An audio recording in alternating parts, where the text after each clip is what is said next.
Naglilingkod sa sambayanang Marinduqueño, Lynn Angeles on board. Tatalakayin ni Bokal Lynn Angeles ang mga kaganapan sa sangguniang panlalawigan.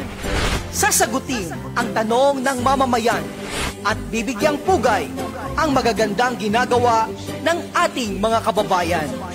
Kasama ang Bokal ng Lalawigan, Adeline Lynn Angeles, dito sa Marinduque News Network, Lucky 7 Channel 3, at sabay na mapakikinggan sa radyo nating buwak 105.7 FM tuwing araw ng Sabado, alas 5 ng hapon.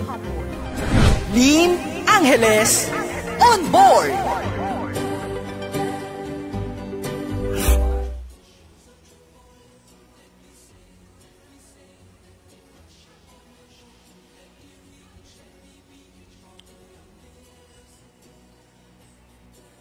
Okay, magandang araw po sa lahat ng ating mga kababayan na ngayon ay kapiling natin dito sa ating programa, Lynn Angeles on board. Ito po ang inyong Bokal ng Lalawigan, Bokal Adeline Lynn Marciano Angeles. Sa lahat po ng ating mga kababayan sa loob at labas ng lalawigan, sa loob at labas ng bansa, na ngayon ay kapiling natin dito sa ating programa, na ngayon ho ay sinisimula natin. At inyo hong mapapanood dito sa Marinduque News Network tuwing Saturday, 5 to 6 in the afternoon. Gayon din sa Lucky 7 Channel 3 at sa radyo natin Buwak, mapapakinggan din po. Radyo natin Buwak 105.7 FM. Ito po ang inyong Bokal ng Lalawigan, Adeline Lynn Marciano Angeles. Samahan niyo po ako tuwing Saturday, tuwing Sabado, ganap na alas 5 hanggang alas 6 ng hapon.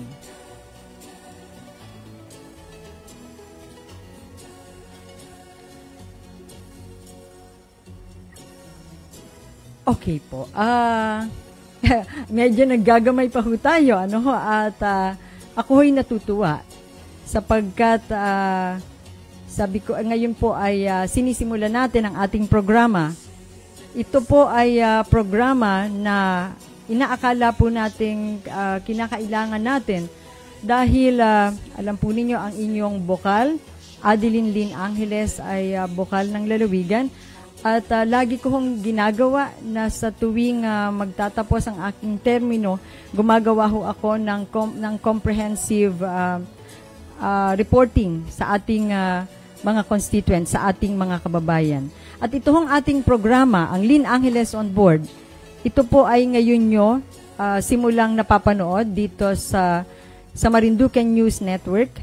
At sabi ko nga po, gayon din sa Channel 3 ng Lucky 7 and at the same time ay napapakinggan din sa radyo natin Buwak 105.7 FM. Pero ang atin hong programa, Lynn Angeles on Board, ay unang na-air noon pa hong I think 1998 sa radyo natin Buwak lamang.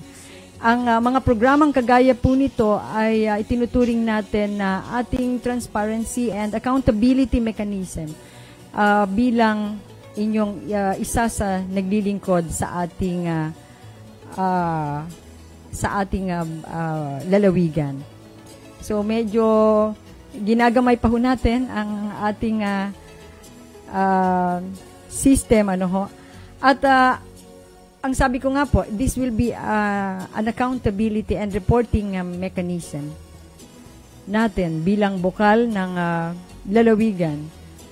Pero ano nga ba ang role ng isang Bokal ng lalawigan?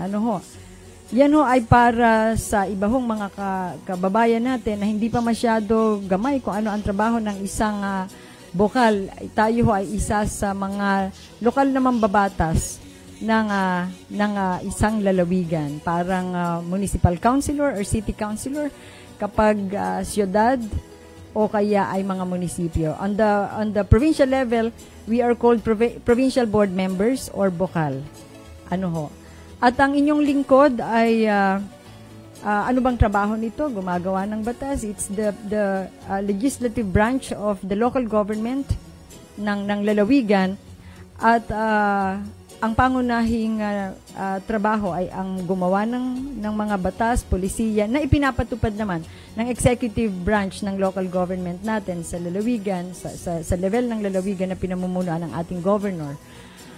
Ang isang lokal na mambabatas ay nakagaya ko ay ang Sangguniang Panlalawigan ay binubuo ng sa case po ng lalawigan ng Marinduque ay binubuo ng 8 bukal na regular at inihalal regularly, yung tinatawag na regular members, and 3 ex officio members na binubuo ng mga presidente ng Councilors League, presidente ng mga kapitanes ng lalawigan at presidente ng mga ng SK Federation ng Sangguniang Kabataan. And at the same time ay ito po ay pinamumunuan ng isang presiding officer ng vice-gobernador na siyang nagpipreside sa mga sesyon ng Sangguniang Panlalawigan. Ngayon po, si Bokal Lynn Angeles ay kami ho sa aming trabaho sa paggawa ng batas, meron din ho kaming mga committees, at yung mga committee na yan ang nagiging tuntungan ng aming trabaho. Isang beses sa isang linggo lang kami regular na nagse-session na base sa mandato ng Republic Act ng Local Government Code, but at the same time without prejudice to the holding of special sessions. Ang inyong lingkod ay tumatayong chairperson ng 3 medyo matrabahong committee. Ang Committee on Rules, Laws, and Ordinances, isang committee ho yan, at Committee on Appropriation, and another is the Committee on Environment. Ito hong Rules, Laws, and Ordinances, yan ho yung nangunguna sa pagre-review ng mga ordinansa na ipinapasa naman ng mga sangguniang bayan. We have 6 municipalities or 6 sangguniang bayan in the province, at lahat ho ng kanilang mga ginagawang ordinansa bago maging operative ay kailangang i-review ng Sangguniang Panlalawigan at i-declare to be not ultra vires. Ang ibig sabihin ito ay hindi sumasalungat sa umiiral na mas mataas na batas. And ang inyong lingkod ay chairperson ng Committee ng Rules na siyang nangunguna sa pagre-review niyan. Hindi po madali sapagkat kailangan ay gamay mo rin ang mga umiiral na batas for us to be able to efficiently perform this task. At the same time, sabi ko nga po, Committee on Appropriation, isa sa ating pinamumunuan. Ito naman ang tungkol sa mga pananalapi ng Sangguniang Panlalawigan, ng appropriation, ano ang mga pagkakagastusan, ano ang mga ipaprioritize, yung dumadaan sa atin. At the same time, ang committee rin yan, ang nagre-review naman, nangungunang mag-review ng mga appropriation ordinances, ng mga budgets na ipinapasa rin ng mga sangguniang bayan ng 6 na munisipalidad sa ating lalawigan. Committee on Environment, pag sinabing Bokal Lynn Angeles, sometimes we are always associated with environment. Sapagkat simula ho nang ako ay magsimula na maging lokal na mambabatas noong 1995, ang Committee ng Environment ay atin ang hinawakan. Whenever we are in the Sanggunian, first sa Sangguniang Bayan ng Mugpog, and subsequently 3 terms sa Sangguniang Bayan na Sangguniang Panlalawigan dito sa atin sa Marinduque, ay ang Committee ng Environment ay atin ding hinahawakan. One of the most challenging committees considering the different challenging environmental issues and concerns ng lalawigan. So yan po ang ating mga committees na pinamumunuan. At the same time, tayo po ay ex officio ng lahat ng committees ng Sangguniang Panlalawigan. So umuupo po tayo dyan because we are the chairperson of the Committee on Rules, Laws, and Ordinances. So umuupo din po tayo dyan sa lahat ng committees bilang ex officio. So at the same time, dahil tayo ang chairperson ng Committee on Rules, tayo rin po ang tinatawag na majority floor leader ng ating Sangguniang Panlalawigan. Ibig po sabihin nun, lalo na sa panahon ng sesyon, ang majority floor leader ang kaagapay ng presiding officer in making sure that the holding of the session or the session ay maayos na naisasagawa. So yung pong mga nagsasalita sa session, even the agenda ng bawat session ay dumadaan sa review ng chairperson ng Committee on Rules na atin pong ginagampanan. Medyo matrabaho po. Tunay na matrabaho. So tayo ay may programa ngayon nga na sinisimulan ang Lynn Angeles on Board na sabi ko nga po, samahan po ninyo ako tuwing Sabado dito sa Marinduque News Network, sa radyo natin, Buwak, at the same time sa Channel 3 ng Lucky 7. Merong mga pagbati mula kay Miss Marian Mogol. Marian, nakakapanibago bukal kasi binabasa ko lamang dati ang post mo na maski mahaba ay interesting basahin. Salamat, Marian, sa pagtitiyaga mo na magbasa ng mahaba kong post. Kasi minsan I want to share some information na inaakala natin na makakatulong sa ating mga kababayan. Kaya we are trying to do some info share na minsan ay mahaba. My trainer in debate, speech, and oral argumentation in MSc. Hi, from Nolasco, Rico Hermoso Marquez. Okay, thank you. You still remember, and I hope whatever training that we shared with you ay nakatulong sa iyo. Siguro ay ang galing-galing mo na ngayong makipag-debate sa, hopefully it was a productive and meaningful debate always.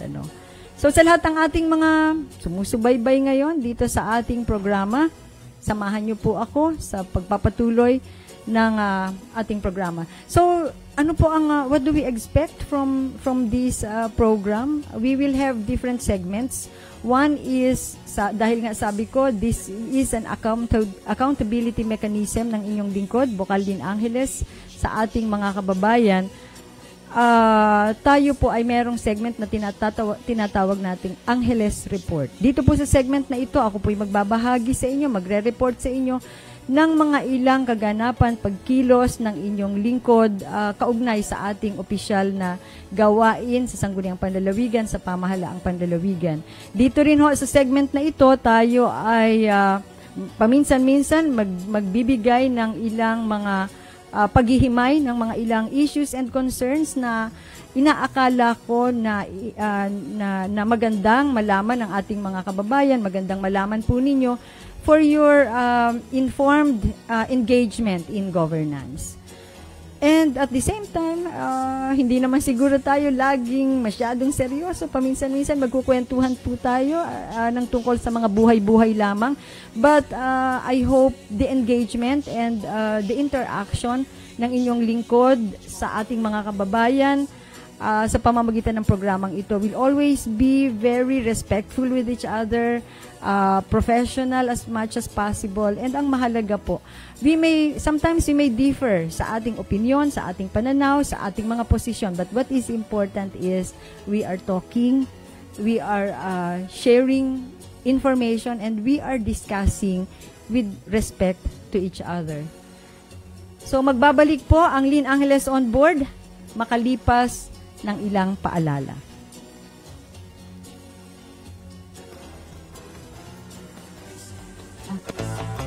Bakit ang bilis magawa ng bakuna? Bukas na dialogo. Mayroong tuloy-tuloy na pag-uusap sa pagitan ng mga regulatory bodies at maagang nakakapagbigay ng abiso ang mga developers ukol sa kaligtasan at bisa ng bakuna. Focus. Pinagsama-sama ng gobyerno, akademya at mga developer ang kanilang kakayahan upang bigyang pansin ang layuning ito. Pera o resources. Nagkaroon ng incentive ang mga developers dahil may siguradong bibili ng produkto nila kung ito ay nasiguradong iligtas at epektibo. Bakit kinakailangang bumili ng Pilipinas ng iba't ibang brand ng bakuna?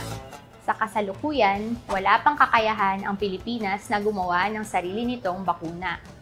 Para masigurong may sapat na supply ng bakuna para sa lahat, Nakasalalay ang bansa sa pagbili ng mga bakuna, pagsali sa mga Phase 3 clinical trials, at pagsali sa mga multilateral na negosasyon gaya ng COVAX facility. Ano ang pinagkaiba ng EUA sa full market authorization? Ang pagbibigay ng Emergency Use Authorization ay isang risk-based na proseso sa pagsusuri ng mga bakuna o gamot na kasalukuyang pinag-aaralan bilang tugon sa mga public health emergency. Layunin nitong mapabilis ang pagkakaroon ng access sa mga bakuna o gamot sa panahon ng pangangailangan. Tinitignan ng prosesong ito ang kalidad, kaligtasan at bisa ng mga sinusuring bakuna o gamot.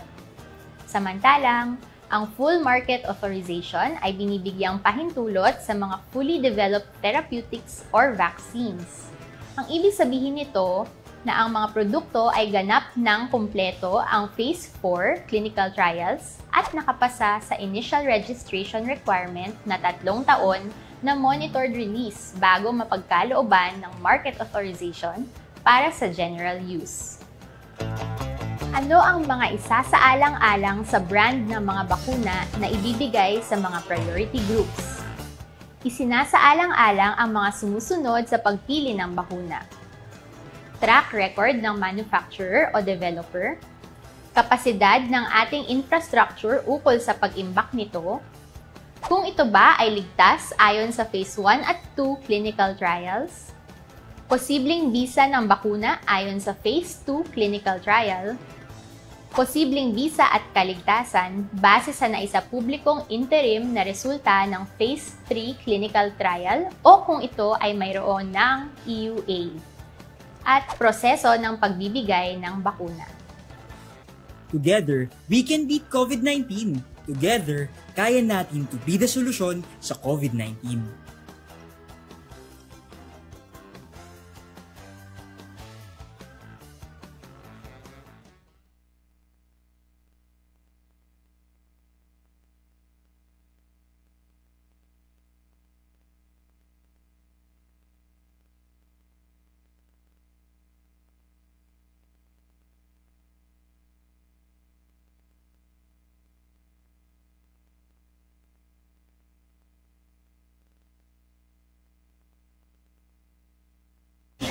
Lin Angeles, dito sa Lin Angeles, dito sa Naglilingkod sa sambayan ng Marinduqueño, Lin Angeles on board. Tatalakayin ni Bukal Lin Angeles ang mga kaganapan sa sangguniang panlalawigan. Sasagutin ang tanong ng mamamayan at bibigyang pugay ang magagandang ginagawa ng ating mga kababayan. Kasama ang bukal ng lalawigan, Adeline Lin Angeles, dito sa Marinduque News Network, Lucky 7 Channel 3, at sabay na mapakikinggan sa radyo nating buwak, 105.7 FM, tuwing araw ng Sabado, alas 5 ng hapon. Lin Angeles on board!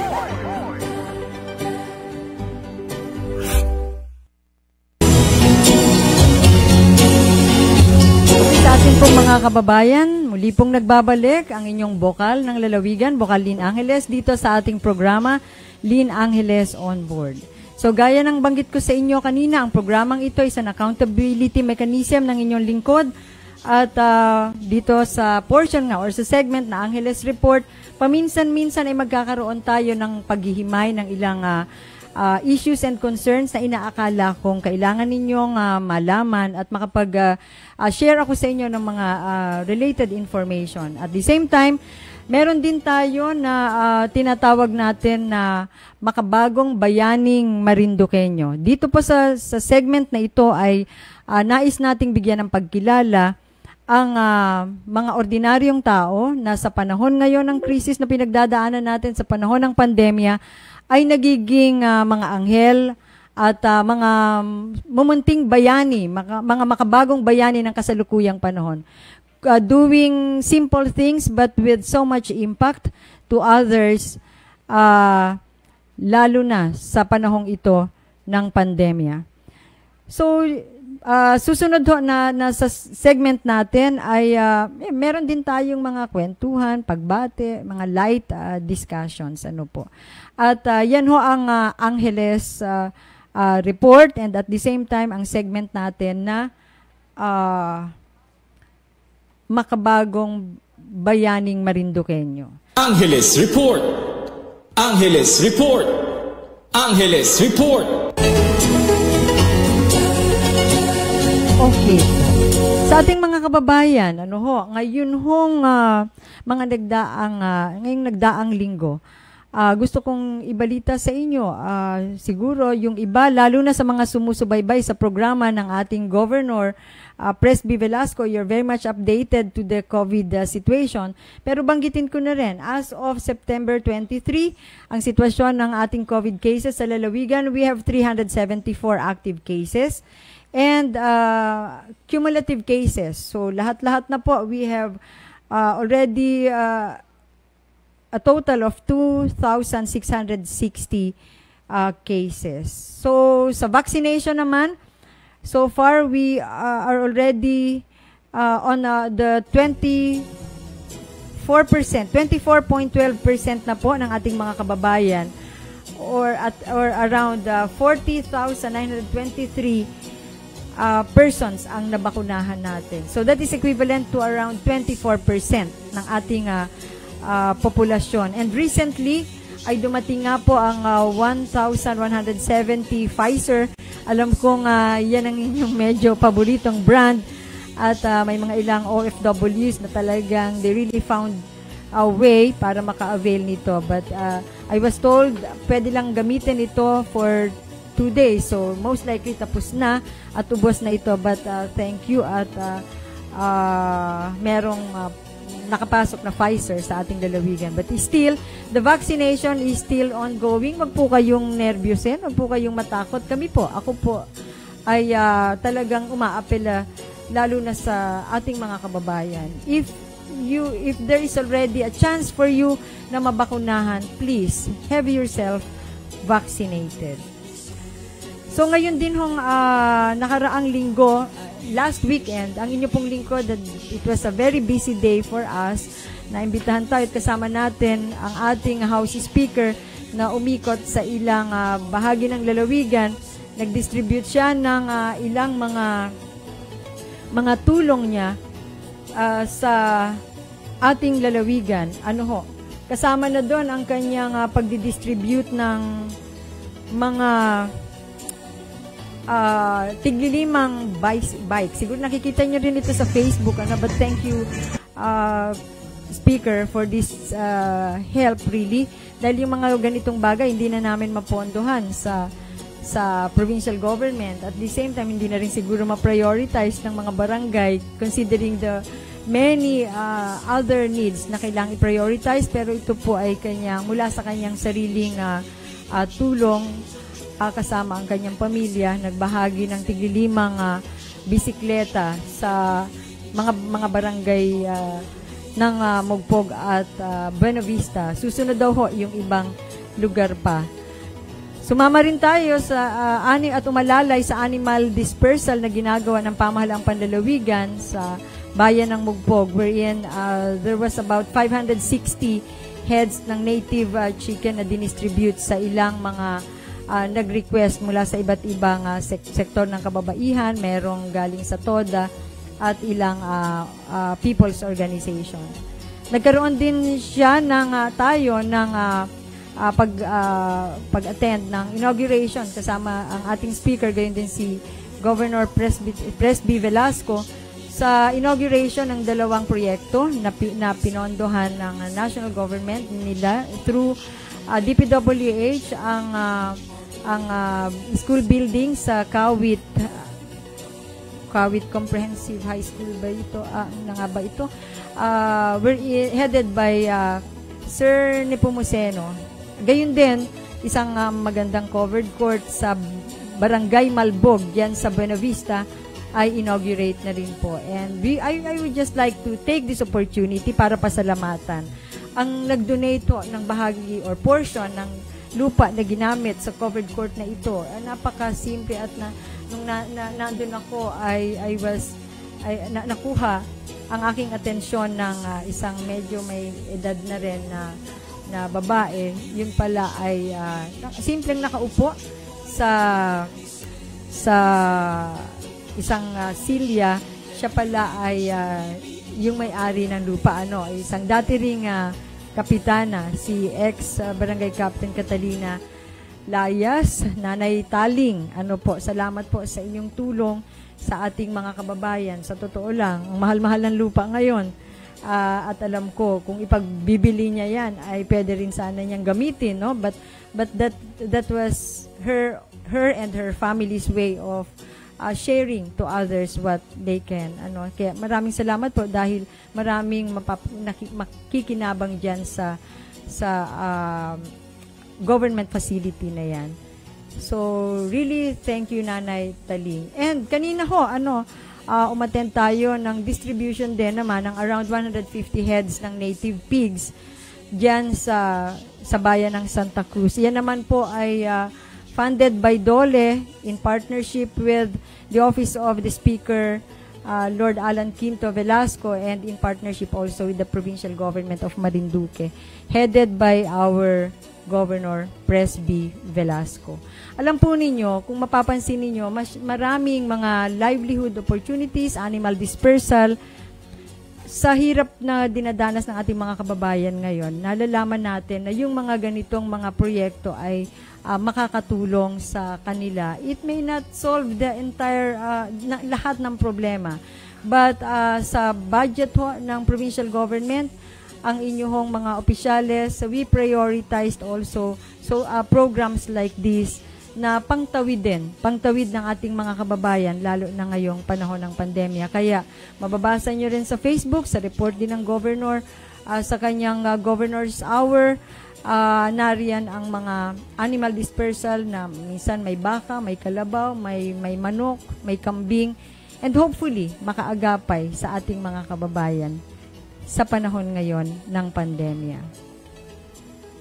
At the same time po, sapagkat tayo isang bukal, noon hong September 17 na session ay isa sa mga highlights na naaprubahan ng Sangguniang Panlalawigan ay ang supplemental appropriation. Pag sinabi yung supplemental appropriation, yan ho ay karagdagan lamang na appropriation. Maliban pa dun sa regular budget na naibigay sa concerned department, sa limbawa ng provincial government, pag sinabing supplemental appropriation, yan ay dagdag na appropriation. And so far, the Sangguniang Panlalawigan passed the resolution that approved the around 66 plus million supplemental appropriation para sa Marinduque Provincial Hospital and Santa Cruz District Hospital. Sabi ko nga po, yan ay karagdagan dun sa dati na nilang mga budget at dun sa mga nauna ng supplemental appropriations. Hopefully, yan naman ang kasunod naman yan, magkakaroon ng supplemental budget. Hopefully, mag-gather, mahanapan namin ng kumpletong pondo ito dahil alam natin na talagang very challenging ang pangangailangan ng health, pangangailangan for more efficient health services sa ating lalawigan. At the same time po, pinasa po namin yung supplemental budget number 4 ng lalawigan in the amount of 37,222,000. Yun po ay for various purposes. Kasama na po dyan ang karagdagang pondo para naman dito sa PGM Presby with Love Loan ng lalawigan, kung saan ay marami hong nakapila at yung iba ay nagpa-follow up na nga ng mga pondo. At the same time, mayroon ding supplemental local disaster risk reduction and management plan in the amount of 37,537,000.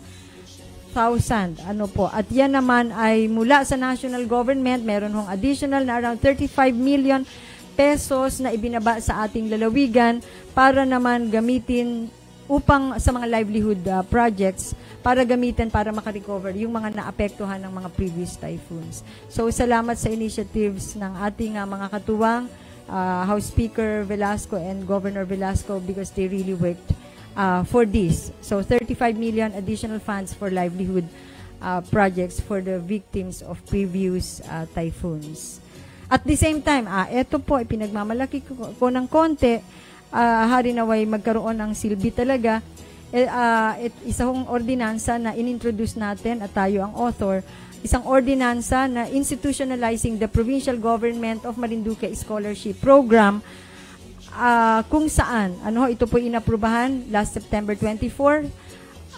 Dito po sa scholarship program na ito, this is intended primarily sa mga gustong kumuha ng medicine. Ito po ay medyo ambisyoso na scholarship program sapagkat ang isa sa intention nito ay sana'y makatulong na ma-address yung pangangailangan na para sa mga doktor, sa mga hospital ng lalawigan at sa mga health institutions ng lalawigan. Wala ho tayong basta-basta makuhang mga doctors, kaya tayo nahihirapan. And this representation, ang inyo pong lingkod, ay nag-author at sinuportahan naman ho ito ng lahat ng aking mga kasama na nandun sa session ng September 24, nung lang hong nakaraang Friday, na magkaroon ng scholarship na ang pwedeng scholarship na pwedeng kumuha ng kursong medisina and at the same time para sa medtech, nurses, yan ho yung mga courses na medyo fino-focus nito, and may iba pa rin hong educational financial assistance. Ikukwento ko po ito, ang mechanics nito sa mga darating na pagkakataon.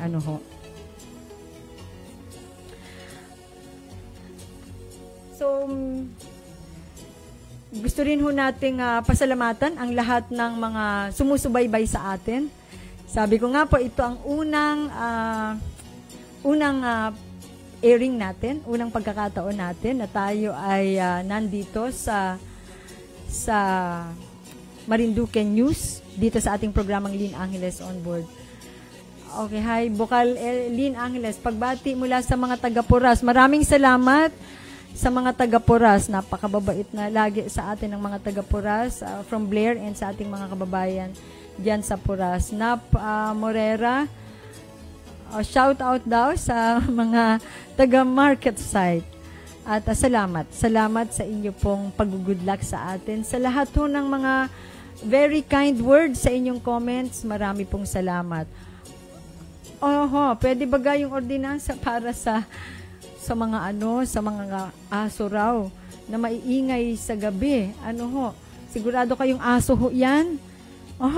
Okay. Anyway, yan yung mga ordinansa para sa mga ligaw na aso, mga ganyan. Actually, kahit barangay ordinansa lang ho yan, kaya na yang i-address. Mga municipal ordinance, I believe may complementary ordinances din. Siguro ang kailangan na, and I believe maraming mga barangay at bayan na rin ang may mga ordinance with regard to stray animals. Kaya lang siguro it's just a matter of implementing it really strictly at ang ating mga kababayan naman ay sumunod naman. Ano po yung mga may alaga ng aso? Paki-tali-tali ng konti, lalo na po sa gabi. By the way, sa lahat po ng mga sumusubaybay sa atin, lalo na sa Marinduque News Network Facebook Live at sa radyo natin Buwak Facebook Live, meron ho tayong konting ayudang pang-load sa mga sumusubaybay sa ating programa. Kayo po ay kapag meron kaming tinatawag na Angeles Magic Buzzer, kapag po kayo ay nakikinig at tumunog ang ating Angeles Buzzer, kayo po ay pwedeng manalo ng 100 pesos load. At sa mga darating hong mga airing natin sa mga susunod na Sabado ay meron ho kaming mga special papremyo sa ating mga kababayan. I-follow nyo rin po ang Adeline Lynn Angeles Facebook page at dyan ho ay may mga ilang pang-premyo na ibibigay sa ating mga kababayan na sumusubaybay sa ating programa. Pagbate sa ating kaibigan at katuwang sa serbisyo, Sir Blair Di Maano. Gayon din po sa lahat ng mga kaibigan na sumusubaybay sa ating programa.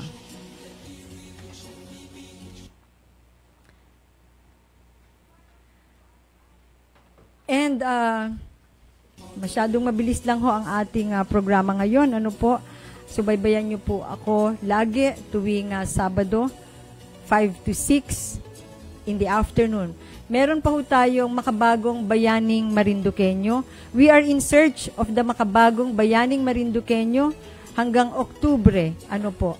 At ito ho ang segment na magbibigay ng pagkilala at konting regalo sa ating mga ordinaryong kababayan na sa panahon ngayon ng pandemya ay instead na maging, sabi ko nga, pag may pandemya, pag may krisis, dalawa lang po ang choices natin. Tayong mga Marinduqueño, tayong mga Pilipino, at sapagkat ako po ay Kristiyano, tayong mga Kristiyano. We just have two choices.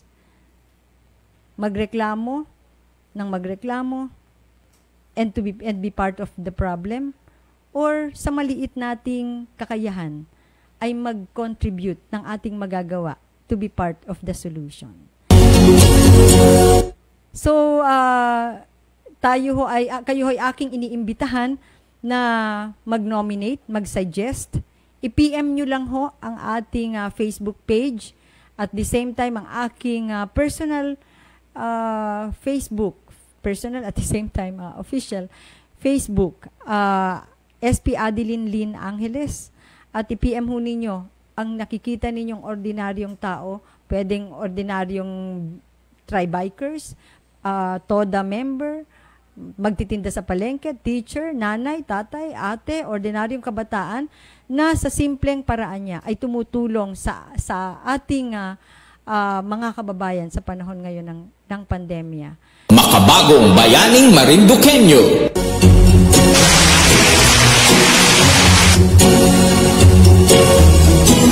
At ngayon mo, sapagkat wala pa naman tayong i-feature na makabagong bayaning Marinduqueño, gusto kong samantalahin ang pagkakataong ito upang batiin ang lahat ng ating mga katuwang sa serbisyo publiko.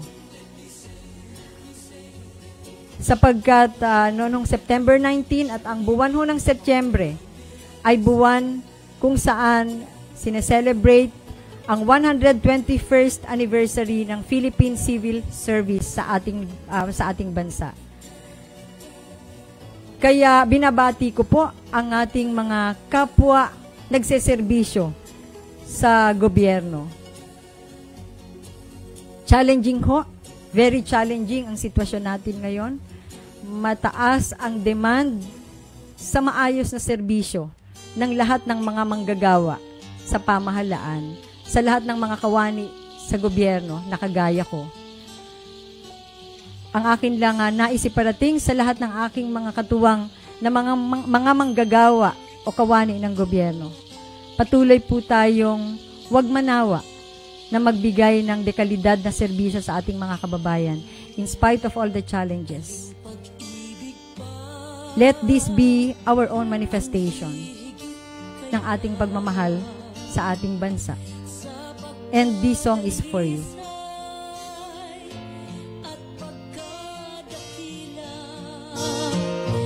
Gaya ng pag-ibig sa tinubuang lupa. Sa ating mga kababayan, madalas alam ko na napakataas ng expectation ng aming mga pinaglilingkuran sa mga nanunungkulan at nagseserbisyo sa pamahalaan o mga kawani ng gobyerno.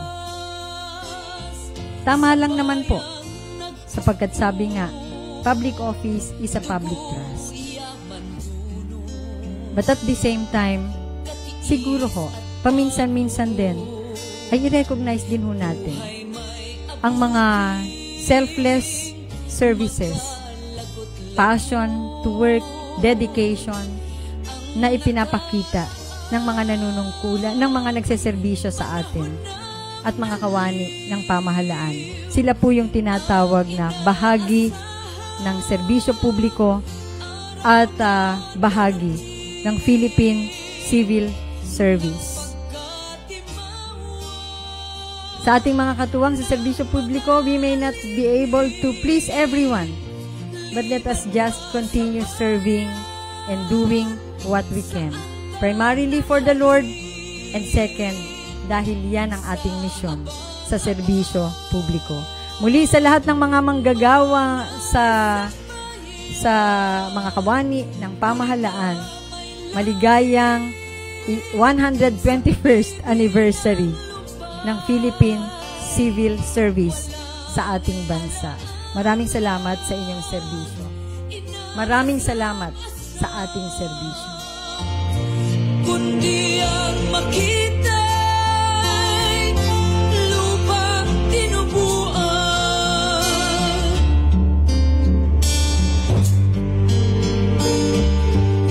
Kayong nalagasan. Sa lahat ng ating mga kababayan na lalo na yung pong mga katuwang sa public service na nagbuwis ng buhay, I would like to particularly mention yung ating mga katuwang sa provincial government na naging biktima rin ng COVID-19. Ang iba ay nakaligtas, ang iba ay hindi. Maraming salamat sa inyong serbisyo sa ating lalawigan. Buong pag-ibig hanggang sa may dugoy, ubusing itigis kung sa pagtatanggol. Sa ating pong mga kababayan, buhay ay kapalit. please bear with me if I became very emotional dahil sabi ko nga po, yun hong ilan sa mga katuwang namin sa provincial government na talagang laging nasa field, nakasama namin na nagseserbisyo, pero naging biktima ng COVID-19 ay para sa akin kasi, in their own right, ay bayani, makabagong bayaning Marinduqueño at nagsilbing anghel sa marami nating mga kababayan sa panahong ito ng pandemya. So magtatapos na po ang ating programa. Napakaikli. Tayo'y nagsisimula pa lamang. This is our pilot airing. Bear with us for some technical limitations. We commit to improve our program in the next in the next Saturdays to come. And samahan niyo po akong lagi. Samahan niyo po kami. I would like to thank Marinduque News partners and staff for the help, and also the Lynn Angeles onboard team headed by Kat, Ivy, Armin, and all our researchers. Maraming salamat for the assistance, for the help.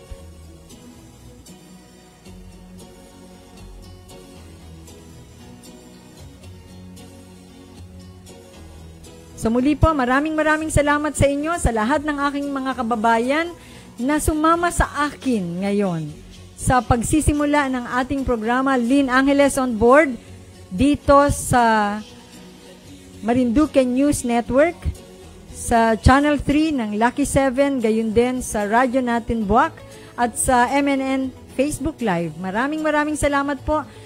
Again, it's a date sa darating na Sabado. Same time, 5 to 6 p.m. Maraming salamat. God bless you po. At lagi nating tatandaan, kapag may crisis, katulad ng pandemic na dinadanas natin ngayon, araw-araw kailangan ng mga bayani at araw-araw lahat tayo, ikaw, ako, pwedeng maging makabagong bayani. Maraming salamat. God bless everyone. Mahal ko po kayo. Naglilingkod sa sambayanang Marinduqueño, Lynn Angeles on board.